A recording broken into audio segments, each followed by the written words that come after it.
Hey, it's Caitie and welcome back to my channel. It's a Q&A.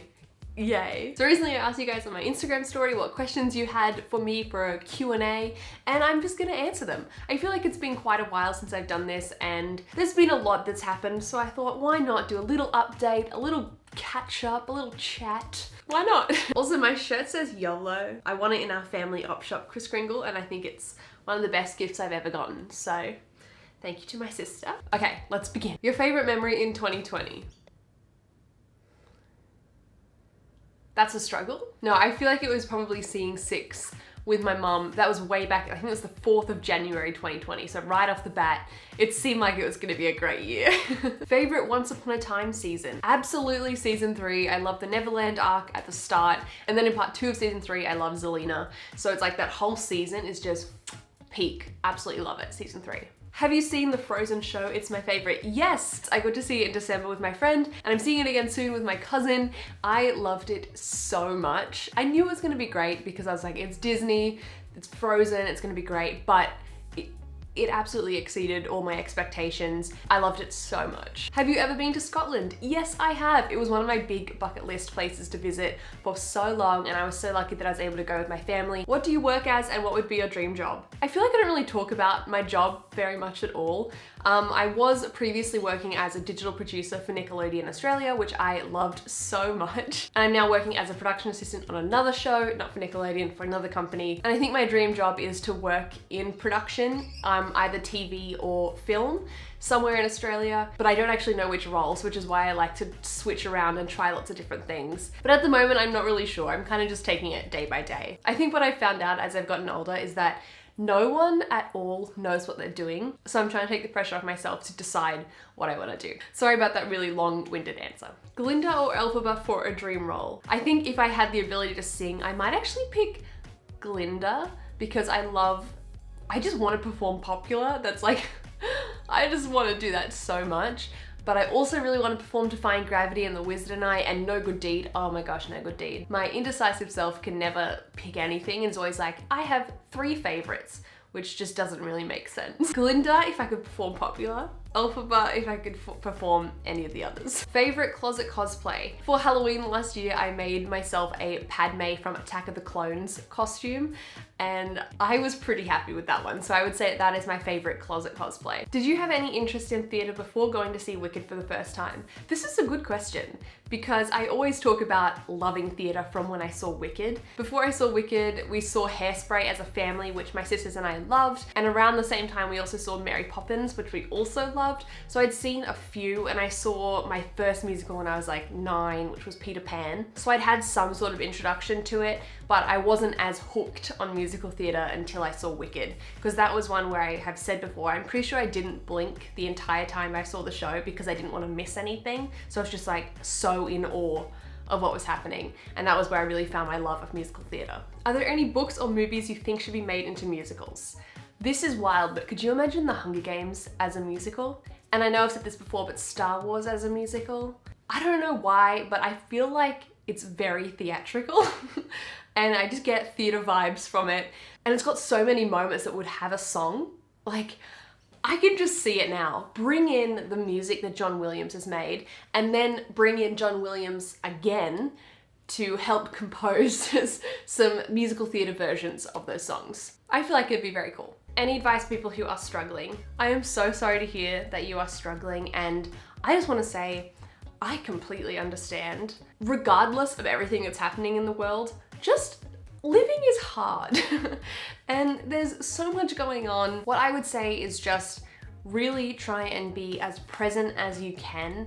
Just focus on getting through the next day. If you can't even think about the next day, just think about, can I get through this next hour? This is what I have to do with myself a lot of the time, and I think I did like most of 2020. If I felt like things were so hard that I just couldn't handle it anymore, I'd be like, okay, well, can I get through today? Can I handle this afternoon? And then I would say yes. So I'm like, okay, then that's all you have to worry about.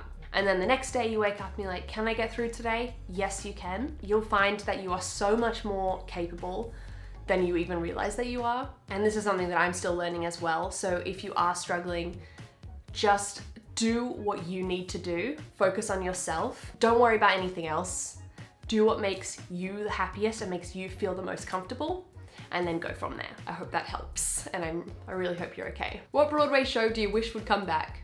Beetlejuice. If you could invite any celebrity to dinner, who would it be? I would say either David Attenborough or Amy Poehler. How are you? I'm doing okay, thank you. Thank you for asking. Favorite song on Evermore? Nobody, No Crime, although I feel like that's everyone's favorite. Otherwise, I love Tolerate It as well. Would you rather be a smaller character in a musical or a big main one? I feel if I could be any character in a musical, I would be so appreciative and so grateful. So I don't really mind. If I could be involved in a musical at all, I would be excited. Favorite song from Ratatouille the musical? I would have to say it's the Colette's Tango song, although I have had the It's a Rat's Life for Us, Little Remy, that song stuck in my head since I saw it, so maybe it's a tie. How did you and Curtis meet, and have you gone to university? Curtis and I used to work at a museum together, and we're both educators, so we worked together for quite a few years, and that's how we met. And have I gone to university? No. Are you seeing Hamilton or Frozen or not with the risk of COVID? This is actually a good question, and I want to answer it generally because I've had a few questions about seeing shows during a pandemic. Yes, I'm seeing Hamilton, and yes, I've seen Frozen. I also saw Rent and Pippin. And Pippin was the first show that I saw during COVID and the first show back since they all shut down in March. So I want to answer about what it looks like going to a show while there's still a pandemic. So for Pippin, since it was the first show back in Sydney, they really wanted to make a good example of what going to a show during a pandemic would look like. I don't know if I'm allowed to say pandemic without this being demonetized, so I'm gonna call it like any other P word. So seeing a show during a parabola, before you even go into the lobby of the theatre, you have to scan in and sign in. Usually it's with the Service New South Wales app, so it already has all your pre-filled details. And then before you even get into the lobby, you're in a big kind of like Disneyland style line, and you have to make sure that you have your mask on, and that mask has to stay on the whole time that you're in the show. So once you get into the theatre, mask obviously stays on. I think in most of the shows that I've seen, they've actually had allocated time slots that you can go into the show. So if it started at 7:30, I think our one for Frozen was 6:45. Because of where we were sitting, we went in a little bit earlier than people that would sit in front of us. So then not everybody was coming in at the same time.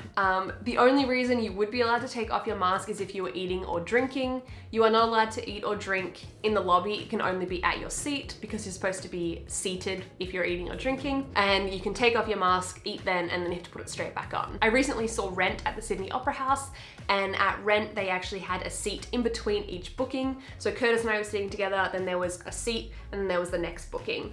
And that just provides a little bit of extra space on either side as well as wearing your mask. I hope that clears it up a little bit about seeing a show during a pandemic. It's very safe. The theatres are doing everything they can to make it as safe and comfortable for everybody seeing the show as well. Yee. In normal everyday life, do you ever get recognized by subscribers?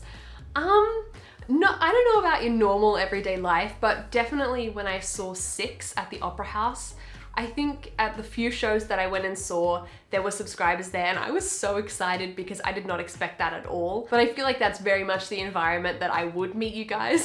So I was super, super excited. And then also at VidCon, although I don't really know if that's included as normal everyday life. Do you like Hadestown or Great Comet? Yes. I only recently, as in like a few months ago, started listening to Great Comet, and I can't believe it took me so long. Who let me go on for this long without listening to it? It was fantastic. Thoughts on the Star Wars prequels and sequels? Oh my gosh, I love a Star Wars question.